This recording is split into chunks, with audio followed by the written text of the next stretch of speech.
Gospodin s vama. Čitanje Svetog Evanđelja po Marku. Slava tebi, Gospodine. U ono vrijeme Ivanovi su učenici i farizeji postili i dođu neki i kažu mu: zašto učenici Ivanovi i učenici farizejski poste, a tvoji učenici ne poste? Na to im Isus reče: mogu li svatovi postiti dok je zaručnik s njima? Dokle god imaju zaručnika sa sobom, ne mogu postiti. Doći će već dani kad će im se ugrabiti zaručnik i tada će postiti u onaj dan. Nitko ne prišiva krpe od sirova sukna na staro odijelo. Inače nova zakrpa vuče sa starog odijela, pa nastane još veća rupa. I nitko ne ulijeva novo vino u stare mješine. Inače će vino proderati mješine, pa propade i vino i mješine, nego novo vino u nove mješine. Riječ je Gospodnja. Slava tebi, Kriste.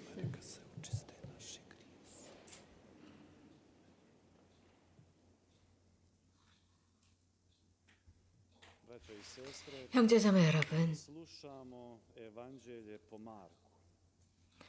마르코복음을 들었습니다.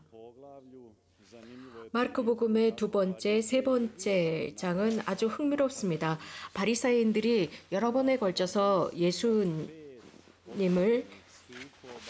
정면으로 반대하는 모습을 보고 있습니다. 이렇게 하면서 마르코복음사가는 5번에 걸쳐서 바리사이들이 예수님을 정면으로 반대한다는 것을 보여주고 있습니다. 지난번에 예수님께 바리사이들은 사람들의 죄를 용서하는 권한을 어디서 받았느냐라고 묻습니다. 예수님에 대한 이런 반론들, 여기에는 또 죄인들과 함께 식탁에 앉는다고 또 그들은 대들기 시작합니다. 오늘은 단식에 관한 것이었습니다. 또 내일은 안식일에 관한 이야기를 듣게 됩니다. 내일 모레는 바리사이들이 예수님께 안식일에 사람을 치유한 것에 관한 비난을 하는 말씀을 듣게 됩니다. 이러한 모든 것들을 관찰하다 보면 이 바리사이들, 그들의 이러한 모습들은 우리들에게 있어서는 아무런 의미가 없는 것 같습니다. 이해할 수가 없습니다. 왜냐하면 누군가가 좋은 일을 하고 있는데 그 좋은 일하는 사람에 관해서 비난하는 것과 같습니다. 그래서 우리들에게는 이러한 것들이 사실은 새로운 소식은 아닙니다. 특별히 오늘 예수님께서 하시는 말씀, 이 바리사이들에 관해서 알기 위해서는 그들의 의식과 당시의 풍습을 알지 않으면 안 됩니다. 그들이 예수님에 관한 비난을 한 것은 성경을 바탕으로 하거나 혹은 그 당시의 풍습이나 전통을 바탕으로 하고 있습니다. 그러나 하느님께서는 예수 그리스도를 통해서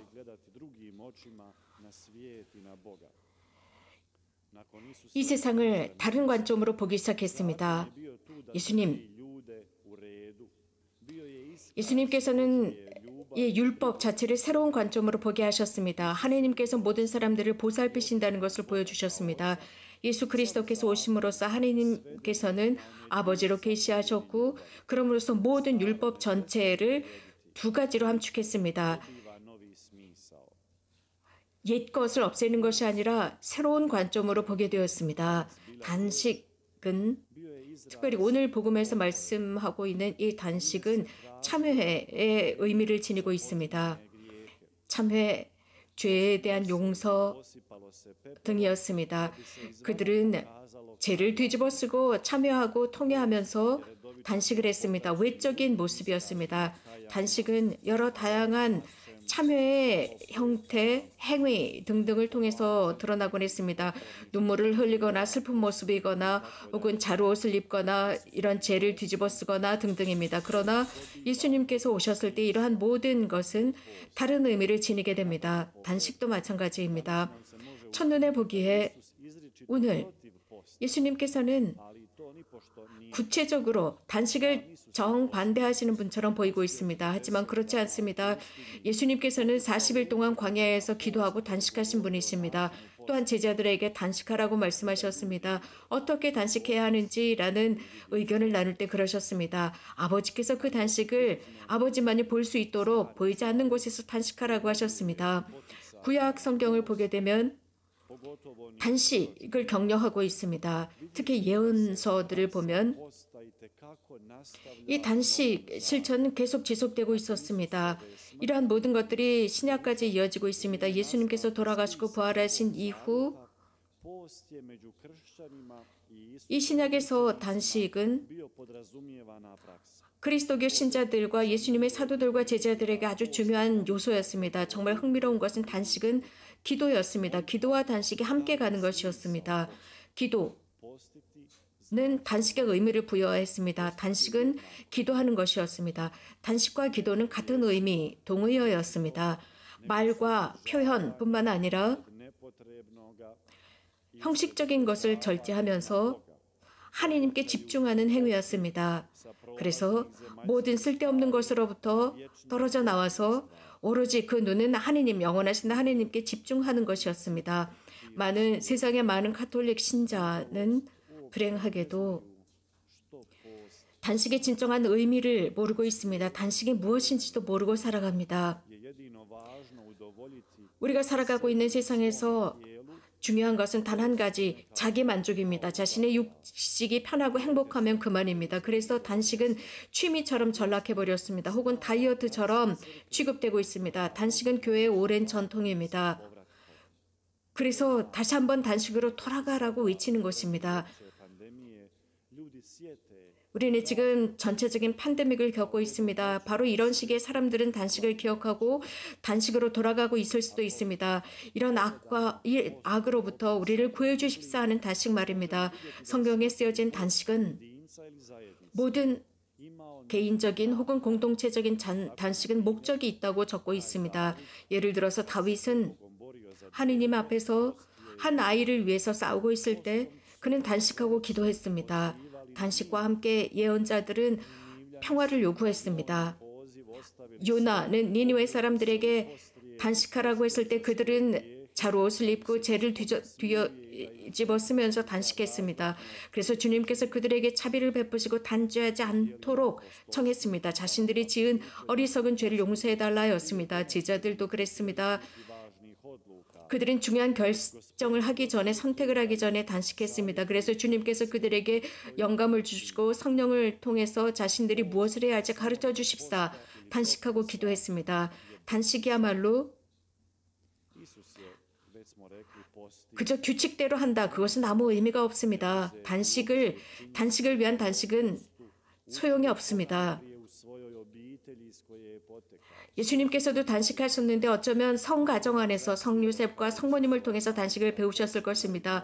성모님께서는 예수님의 어머니로서 그 아들을 위해서 기도하고 단식하셨을 것입니다.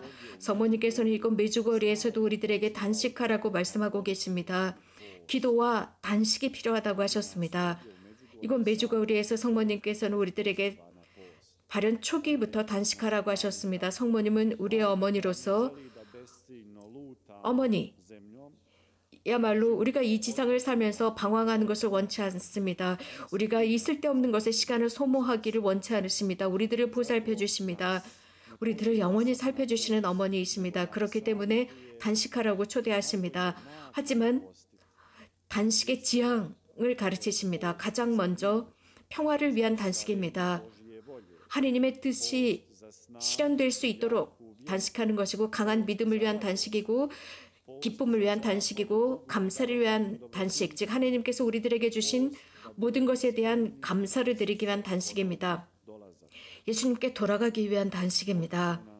또한 우리들에게 격려하시는 것은 단식하면서 악을 이길 수 있다고 했고, 전쟁도 이길 수 있고, 증오와 불신앙도 이길 수 있고, 두려움과 사탄도 이길 수 있다고 하셨습니다. 현대 이런 요소들은 매우 중요합니다. 이유는 이 세상에는 너무나도 많은 두려움, 공포의 씨앗이 뿌려져서 제대로 움직이지도 못하고 그 기능을 제대로 하지도 못하고 있습니다. 성모님께서 우리들에게 단식하라고 하는 그 지향은 분명합니다. 단식은 강렬한 기도입니다. 분명한 악의 침투를 대항한 아주 강력한 무기입니다. 많은 사람이 이 단식에 응답했고 지금도 이 성모님의 단식의 초대에 응답하고 있습니다. 그렇게 되어야 합니다. 불행하게도 가끔씩 우리는 단식을 잊고 살아갑니다. 왜 그럴까요? 왜 단식하는지 이유를 잊고 살아갑니다. 누군가가 왜 단식하느냐고 물으면 우리는 자주 성모님께서 요구하셨기 때문에 라고 답을 합니다. 성모님께서 말씀하셨기 때문이다 라고 합니다. 물론 대답이 잘못된 것은 아니지만 정확한 답은 아닙니다. 성모님께서 물론 단식하라고 초대하셨지만 분명한 지향이 있습니다. 단식은 기도와 같습니다. 그렇기 때문에 우리 각각의 단식과 절제와 포기의 형태는 분명한 지향이 있어야 합니다. 평화나 교회나 교황님이나 혹은 하나님의 뜻이 완성되기를 원하거나 악을 대항하고 낙태를 대항하고 사탄의 힘을 대항한 단식이어야 합니다. 팬데믹이 빨리 끝날 수 있도록 지향을 두고 단식하는 것이고 또 크로아티아의 지진 때문에 많은 가정들이 힘들어하고 있습니다. 빨리 일어날 수 있도록 또 단식을 하는 것입니다. 이렇게 단식에는 의미가 있습니다. 모든 가정 주부가 단식 식사를 가족을 위해서 준비할 때 혹은 손님을 위해서 단식 식사를 준비할 때 그들에게 왜 그날 단식 메뉴가 이런지를 설명해 주면 참 좋을 것 같습니다. 그래서 그날 가족들이 함께 단식하는 것은 참 좋다고 생각합니다. 그렇게 할 때 단식의 의미가 강해지고 그 단식이 힘들거나 따분해지지 않을 것입니다. 그래서 우리가 왜 단식하고 있는지 그 뜻을 분명히 아는 것입니다. 또한 선을 구체적으로 행하는 것입니다. 우리가 무엇인가 선한 일을 할 때 왜 하고 있는지를 아는 것은 중요합니다. 예수님께서는 분명히 잘 알고 계셨습니다. 당신께서 광야에 가셔서 단식하셨습니다.